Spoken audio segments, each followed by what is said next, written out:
শিক্ষা, স্বাস্থ্য, চাকরি সেই বেসিক জায়গাগুলোতেই আমরা পিছিয়ে রয়েছি। পড়াশোনা ভালো করে করে চাকরি পেতে খুব কম লোককে দেখা যায়। আমরা ভালো নেয়ের সাথে আপোষ করে, যুদ্ধ করে, লড়াই করে সব কিছু করে রয়েছি।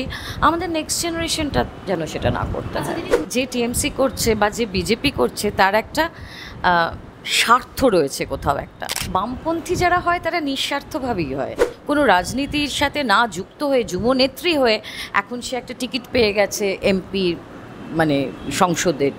আমি জানি না সায়নী কী করতে পারবে কি করতে পারবে না। লাস্ট টাইম আই চেকড আমরা এখনও ডেমোক্রেটিক একটা কান্ট্রি, এখনও যে যার মতো ইচ্ছায় সে তার মতো ভোট দিতে পারে। কিন্তু এই ভয়টা কেন? তারা যেই নোংরা রাজনীতিটা আমার সাথে করবে সেটা আমি জানতাম, এবং এটা করে বিভিন্ন মিডিয়াও যারা এই বাইনারি প্রপাগেন্ডাটা করতো, তাদেরও কোনো কিছুতে আমার ইনভিটেশনটাও পাইনি। বাংলাহান্টে আপনাদেরকে স্বাগত। আর এই মুহূর্তে আমরা গল্প করে নেব, কথা বলে নেব অভিনেত্রী শ্রীলেখা মৈত্রর সঙ্গে। দিদি, প্রথমেই বাংলাহান্টে তোমাকে স্বাগত। Thank you so much.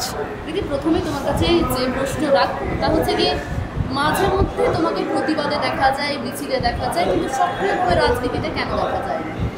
দেখে, এটা না মানুষ ধরেই নিয়েছে যে অভিনেতা অভিনেত্রীরা যাদেরকে দেখা যায় মিছিলে বা যাদেরকে কোনো রকম রাজনীতির রং যাদের লেগেছে গায়ে, তারা নিশ্চয়ই ওই এমপি এমএলএ হওয়ার কোনো ইচ্ছা বা কিছু একটা পোষণ করে। সেই রকম আমার কিন্তু কিছু নেই। না না না, আমার ওই পাওয়ার হাংরি আমি একেবারেই নই।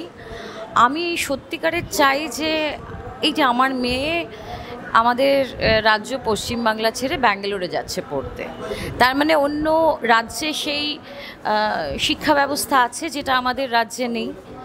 সুতরাং এবং আমাদের মানে যেই বেসিক যে বিষয় শিক্ষা, স্বাস্থ্য, চাকরি সেই বেসিক জায়গাগুলোতেই আমরা পিছিয়ে রয়েছি। আমাদের এখানে কোনো ভিন রাজ্য থেকে মানে উচ্চ পদের চাকরি, পড়াশোনা ভালো করে করে চাকরি পেতে খুব কম লোককে দেখা যায়। সুতরাং আমি এই লড়ছি বা আমি এই দলের সাথে যুক্ত করেছি নিজেকে, তার কারণ আমি আগামী দিনটা চাই যে আমাদের রাজ্য থেকে এই ব্রেন ড্রেনটা না হোক। যারা শিক্ষিত, যারা আগামী দিনে আমাদের রাজ্যের একটা মানে কী বলবো, একটা ভালো একটা জায়গায়, সেটা চাকরির জায়গা থেকে বলো বা একটা শিক্ষার জায়গা থেকে বলো, তারা যেন আমাদের এই রাজ্য এবং দেশ ছেড়ে অন্য কোথাও না যায়। আগামী প্রজন্ম যেন ভালো থাকে। আমরা বিগত বেশ কয়েক বছর ভালো নেই, কোনো অবস্থাতেই কোনো জায়গাতেই ভালো নেই। সো আমরা ভালো নেয়ের সাথে আপোষ করে, যুদ্ধ করে, লড়াই করে সব কিছু করে রয়েছি। আমাদের নেক্সট জেনারেশনটা যেন সেটা না করতে হয়। দিদি, তুমি বললে প্রথমেই যে এমপি এমএলএ হওয়ার কোনো লোক নেই, কিসের স্বার্থে তুমি? ওই যেটা বললাম, দেখো, বামপন্থী কোনো স্বার্থে নয়। বামপন্থী যারা হয় তারা নিঃস্বার্থভাবেই হয়। এটা কোনো স্বার্থ যদি তুমি ওইভাবে বলো যে সামগ্রিকভাবে সব কিছুর একটা ভালো হোক, সেটাই আমার স্বার্থ। মানে মানুষের এখন এমন একটা জায়গায় চলে গেছে যে টিএমসি করছে বা যে বিজেপি করছে তার একটা স্বার্থ রয়েছে কোথাও একটা। স্বার্থহীন রাজনীতি যারা এই মুহূর্তে যারা টিএমসি বা বিজেপি করছে তারা করছে বলে আমার বিশ্বাস নেই। এই সায়নী ঘোষ সেই এখান থেকে যিনি দাঁড়িয়েছেন, সে আমার সাথে কাজও করেছে। তো একটা সময় তাকে আমরা বাম বলে জানতাম, সেখান থেকে সে চলে গেল টিএমসিতে, নিশ্চয়ই কোনো স্বার্থে গেছে। এবং সেখান থেকে সে এতদিন কোনো রাজনীতির সাথে না যুক্ত হয়ে যুবনেত্রী হয়ে এখন সে একটা টিকিট পেয়ে গেছে এমপি মানে সংসদের পথে, মানে করার জন্যে, লড়াই করার জন্যে। তো সেইটা তো এই বাম রাজনীতিতে হয় না। সুতরাং মানে এটা যদি হতো, মানে আমাকে যদি সিপিএম থেকে টিকিট দিয়ে দিত, তাহলে আমার সিপিএমের প্রতি, তাদের ইডিওলজির প্রতি আমার সন্দেহ থাকতো। ভারতীয় সংবিধান তো বলছে দল বদল করা যেতেই পারে, তো সেই জায়গায় দল বদল সায়নী ঘোষ করছে, এখানে কি স্বার্থটাই মেন উদ্দেশ্য? আমি স্বার্থ ছাড়া আর কোনো উদ্দেশ্য দেখতে পাচ্ছি না।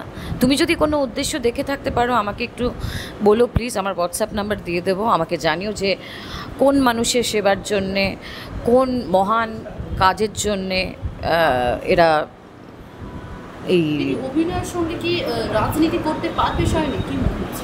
আমি জানি না সায়নী কী করতে পারবে কি করতে পারবে না। আমি আমার কথা বলতে পারি, আমি আমার দলের ছেলে মেয়েদের কথা বলতে পারি। সায়নীর কথা দিদি, মানে সায়নীর দিদি, সায়নীর অভিষেক বন্দ্যোপাধ্যায় এরা বলতে পারবে, আমি বলতে পারবো না। দিদি, কালকে আমরা দেখেছি যে ছিঁড়ে ফেলা হয়েছে সৃজনদার প্রচারে, অনেক কিছু। আমরা দীপশিতার ওখানে যখন গেছিলাম, সেখানে দীপশিতার যেই পোস্টার লাগানো হয়েছে তার উপরে পোস্টার লাগানো হয়েছে, এরকম অনেক দেখেছি আমরা। এবং আরও অনেক কিছু কথাবার্তা হয়েছে, সেটা যেহেতু আমার কাছে ভিডিও আসেনি, আমি এই মুহূর্তে কিছু বলতে পারবো না। মানে দীপশিতার এগেনস্টে কথা বলেছিল। এই যে সোশ্যাল মিডিয়ায় শুধুমাত্র বামেদের দেখা যায়, ব্রিগেডে বামদের দেখা যাচ্ছে, কিন্তু কেন ব্রিগেডে তো টিএমসিও মিছিল করেছিল। তৃণমূলই বলছে শুধুমাত্র ব্রিগেডেই বামদেরকে দেখা যাচ্ছে, আর অন্য কোথাও দেখা যাচ্ছে। কী করবে, দেখা যাচ্ছে না, কারণ মানুষ ওই স্বার্থের ইয়েতে রয়েছে। কোথাও কোথাও না অনেক লোককে আমি নিজে জানি যে যারা তলায় তলায় কিন্তু বাম মনস্ক, কিন্তু চাপে পড়ে যে আমরা যদি ভোটটা না দিই তাহলে ঝামেলা করতে পারে। এটা কিন্তু আমি মানে বহুজনের মুখে শুনেছি এই কথাটা। সুতরাং সবাই ওই সাহসটা পাচ্ছে না। তো আমরা তো কোনো ডিকটেটরশিপে নই, আমরা তো লাস্ট টাইম আই চেকড আমরা এখনও ডেমোক্রেটিক একটা কান্ট্রি, একটা দেশের বাস করি। আমাদের এখনও গণতান্ত্রিক দেশ, এখনও যে যার মতো ইচ্ছায় সে তার মতো ভোট দিতে পারে। কিন্তু এই ভয়টা কেন এখনও মানুষ পাচ্ছে? অন্য রাজ্যগুলিতে কিন্তু এরকম দেখা যায় না, পশ্চিমবঙ্গে যেভাবে ভয়ে মানুষ থাকে। এটা তার মানে তুমি যে প্রশ্নটা করলে তার উত্তরটাই প্রশ্নটার মধ্যেই আছে। তাহলে পশ্চিমবঙ্গের মানুষ ভয় পাচ্ছে, অন্য রাজ্যের মানুষ ভয় পাচ্ছে না, এটা কেন? এটা দ্যাটস দি আনসার। এই যে শাসক দলের বারে বারে আমরা দেখি যে তুমি একদম বিরুদ্ধে কথা বলছো, বিপক্ষে কথা বলছো, স্পষ্ট কথা বলছো, তার জেরে তোমার যে অভিনয় জগতে তোমার কি কোনো রকম কোনো প্রভাব পড়ে? প্রভাব পড়েছে। তার কারণ দেখো, আমি একটা কথা বলি, যখন সিপিএমের শাসন ছিল এই রাজ্যে, তখন কিন্তু আমাকে সিপিএমের মিছিলে হাঁটতে দেখোনি। আমার পলিটিক্যাল ইনক্লিনেশনটা কী সেটা তখন কেউ জানতো না, কিন্তু কারণ তারা তো রাজ্যে রয়েছে, আমার কোনো সুবিধা পাওয়ার কোনো অভিসন্ধি ছিল না।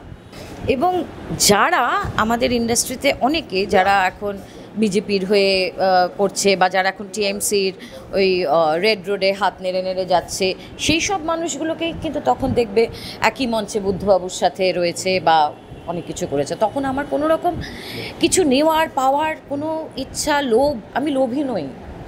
কিন্তু যখন শূন্য আমরা, তখন আমি একটা শ্রমজীবী ক্যান্টিনে গিয়ে ডিওয়াইএফআই এর আয়োজিত, তখন আমি পোস্ট করেছিলাম। সো তার মানে বোঝা যাচ্ছে যে তখন আমরা শূন্য, আমি কি শূন্য, যারা যেই দল সেই দলে আমি হঠাৎ করে বলে আমি তাদের থেকে কি পাওয়ার আছে আমার। সুতরাং এই রাজনীতির এই ইডিওলজিতে যারা বিশ্বাস করে, তারা নিজেদের লাভটা নিয়ে খুব একটা ভাবে না।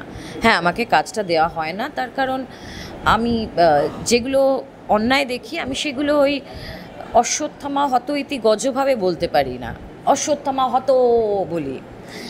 সুতরাং এটা তার every action has an equal and opposite reaction. তো আমার অ্যাকশনের আমি রিয়াকশন পেয়েছি, আমি একেবারে বলবো না যে এটা আমার সাথে করেছে, এটা মানে আমার স্বপ্নেরও অতীত বা কেন করলো। আমি জানতাম এরকমই একটা হবে, অ্যান্ড দে হ্যাভ প্রুভেন যে আমার যেটা ভাবনা সেটা তারা একদম সঠিক, যে তারা যেই নোংরা রাজনীতিটা আমার সাথে করবে সেটা আমি জানতাম, এবং এটা করে। এটা শুধু মানে এই অ্যাক্টর, প্রডিউসার, ডিরেক্টর যারা একদম ছত্রছায়ায় রয়েছে তারা শুধু নয়, বিভিন্ন মিডিয়াও যারা এই বাইনারি প্রপাগেন্ডাটা করতো, তাদেরও কোনো কিছুতে আমার ইনভিটেশনটাও পাই না। তৃণমূল করলে আজ তুমি কাজ পেতে 100%, 200%।